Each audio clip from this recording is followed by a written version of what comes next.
Yaxşımısızlar? Ben bugün qo'y go'shti qordaq qilish usulini ilib keldim. So'ng piyozni bu shaklda to'g'rab, lazini bu shaklda to'g'rasak bo'ldi. Lazini bu holatda qordirasak bo'ldi. Samsaqni biz yardirasak bo'ldi. Sabzini o'ttirni ishga qilib, qo'y holatda go'shtni bu holatda to'g'rasak bo'ldi. Ko'ksayni o'ttirni ishga qilib olamiz. Qozonga so'qishimiz.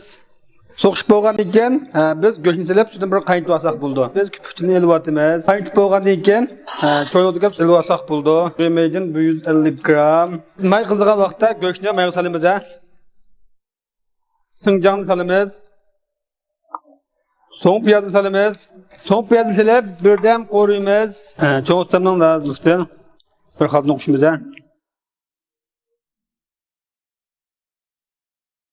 Uyunuzu çoğustan bo'lsa, tamak için qiynalmaysiz. Buni çoğustan qo'shib silib, buni birdan qo'riymiz. Sabzini silib, birdan qo'riymiz. Va miqdorda bir ochoq tuz solamiz. So'qishimiz. Tovoqni yepib, 15 minut atrofida dumlaymiz. Nonni o'ttirib bir avval shunday qilib qilsak bo'ldi, mana. Shunday to'g'rasak bo'ldi. Nonni biz mushodatda qizdirsak bo'ldi. Qordaq bir şey deb qoldi. Biz samsaqni solamiz, qizil ko'k lozlarni solamiz, tereyağını go'shtini solamiz. Buni bir elishtirsak bo'ladi.